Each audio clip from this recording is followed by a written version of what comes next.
Hello everybody, my name is Jordan and welcome back to another Pokemon challenge. My last one, Pokemon Fire Red with only Sandshrew, was a surprisingly easy run. Time to do one of, if not one of the hardest runs I will ever do. Today, I'll be attempting to beat Pokemon Black with only one Litwick. Litwick is a Ghost and Fire type, which is pretty decent offensively but has a lot of weaknesses and has absolutely awful stats. Horrible defenses, low HP, and some of the lowest base speed in the entire game. Move-wise, we do get some excellent moves such as Will-O-Wisp, Confuse Ray, and especially Minimize. Unfortunately, Ghost and Fire is about the extent of our type coverage in the main story. Before going into the run, I flat out don't think I can win. With stats this awful, I just don't see us even making it to N. Only way I could win, though, is with Minimize. That's our only chance in hell. Let's explain the rules. In combat, I can only use one Litwick. I can use HM Pokemon outside the battle, but I can't use them to progress in the game. No glitches or exploits. No items in battle. Only Pokeballs, held items, and items outside the battle are allowed.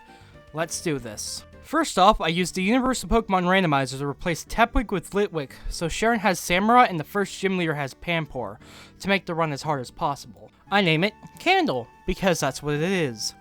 Ours has a sassy nature, so plus special defense minus speed. I actively don't like that nature since it's gonna shrink the already small list of Pokemon we'll be without speed. But I like making things difficult on myself, so I'm keeping it. It also has the ability Flash Fire, so it will power up our fire-type moves if we get hit by one.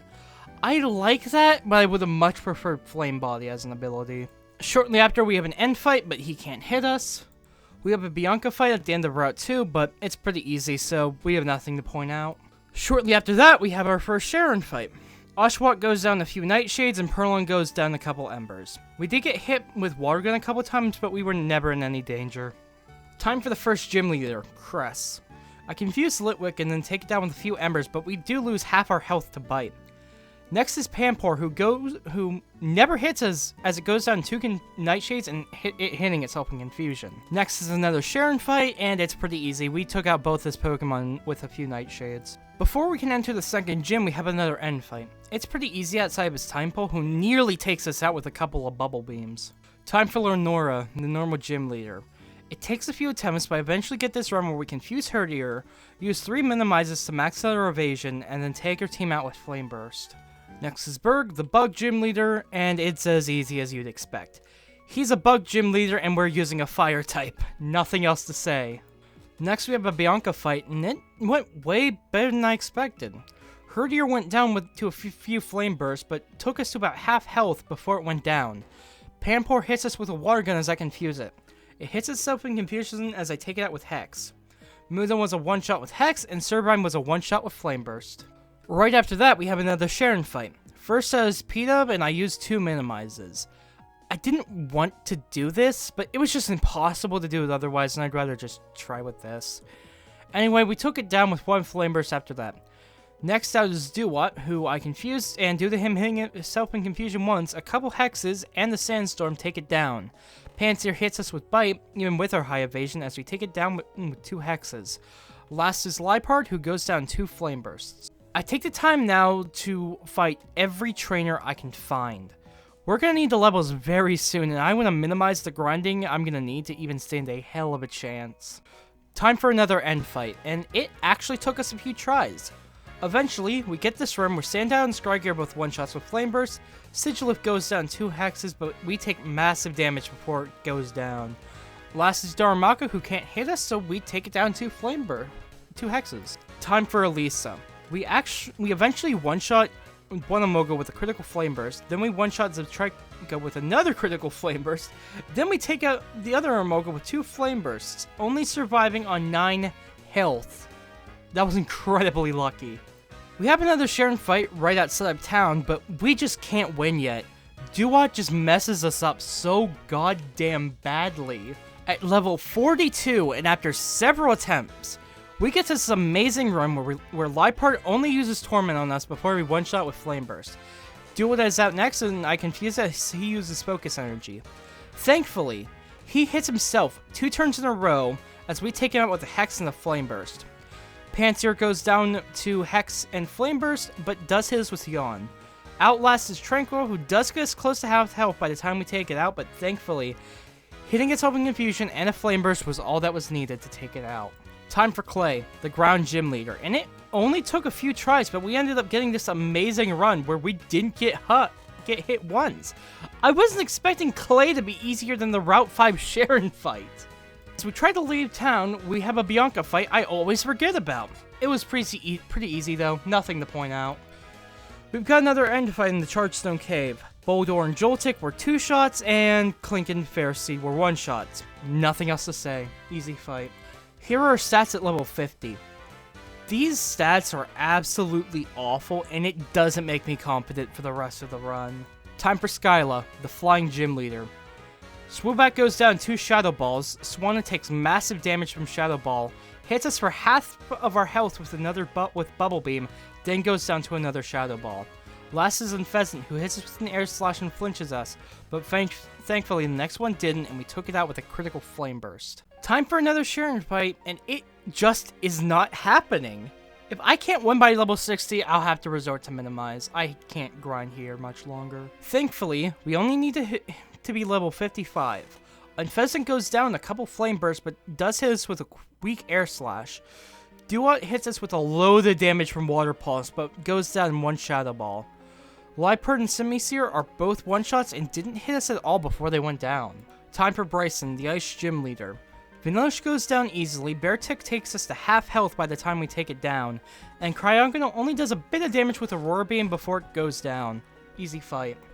We actually can't win the Bianca fight at the end of Route 8. We need to grind. At level 65, I try again. It goes amazingly on the first try, with us one-shotting Stoutland with a critical Flame Burst.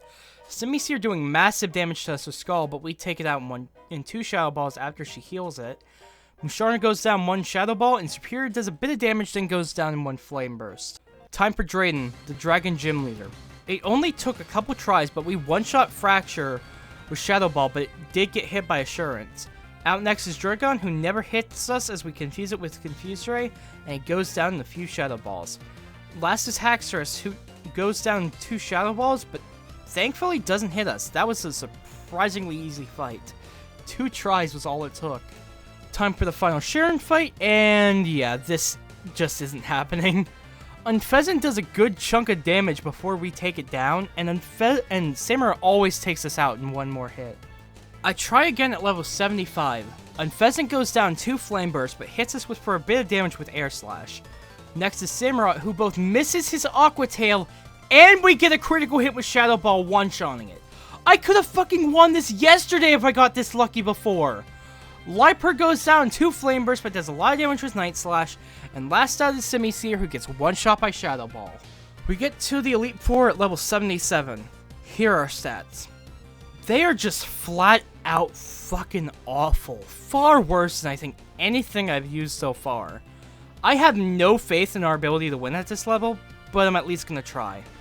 Let's do this. And yep, that just went about as well as I expected. Didn't even make it past Scrafty. I need to grind. The grinding is absolutely fucking awful. We barely get any experience, even with the Lucky Egg equipped, so it takes at least 15 minutes to half an hour just to get 1 level, and that's honestly a lowball estimate. It's incredibly slow. Eventually, we get to level 100, equip the Quick Claw, and fight Grimsley. We do a lot of damage to Scrafty with Flame Burst as he hits us for a lot of damage with Crunch. Eventually, a few more Flame Bursts takes him out. Next is Crocodile, and due to the Quick Claw activating, we one-shot with Flame Burst before he hits us with Earthquake. Liepard hits us with a Night Slash as we one-shot with Flame Burst, and Bisharp is also another one-shot by Flame Burst. Great first try. Next is Chantal, the Ghost Trainer, and it was a complete one-shot sweep. Only damage we took was from Chandeler's Shadow Ball, which took out almost half of our health. Caitlyn, the Psychic Trainer, is also a one-shot sweep where the only damage we took was from Sigilif's Shadow Ball. God, try saying that 5 times fast. Last is Marshall, the Fighting Trainer. Throw goes down in the Shadow Ball and Flame Burst, but we take a lot of damage from Stone Edge before it goes down. Sock goes down a few Shadow Balls, but we take massive damage from another Stone Edge. Conkeldurr goes down one Shadow Ball, and last is Mean Shao, who takes us to 38 health, but then we take it out in another Shadow Ball. Time for N, and this was flat out not possible without Minimize. Even then, on our third attempt, we take a lot of damage from Fusion Bolt, set up our 3 Minimizes, confuse Zekrom, it hits itself, then we take it out with a Shadow Ball. Caracosta hits us with a Stone Edge, but not before we take it out in a couple Shadow Balls. Arcgallops is a one-shot with Shadow Ball, Zoroark and Kling both get one-shot by Flame Burst. Vanillish hits us with a weak Blizzard, then goes down to a Flame Burst. Time for the final fight against Getsus. Cofagrigus goes down one Shadow Ball, but it does use Protect on its first turn. Next is Bouffalant, who I set up 3 Minimizes on, but does hit us with a powerful Earthquake. One critical Flame Burst takes it out. Seismitoad was a one-shot with Shadow Ball, Bisharp was a one-shot with Flame Burst, and Hydreigon went down a few Shadow Balls, but did hit us with powerful Surf. Last is Electros, who we outsped in one-shot with Shadow Ball, winning us the run. That run was probably one of the hardest runs I have ever done, harder than I expected. I wasn't expecting the Sharon fights to be some of the worst brick walls we had. Next week, I'll be doing one that should be much easier, which will be Pokemon Emerald with only one Metatite. If you guys enjoyed, make sure to like, subscribe, and ring the bell. Peace out.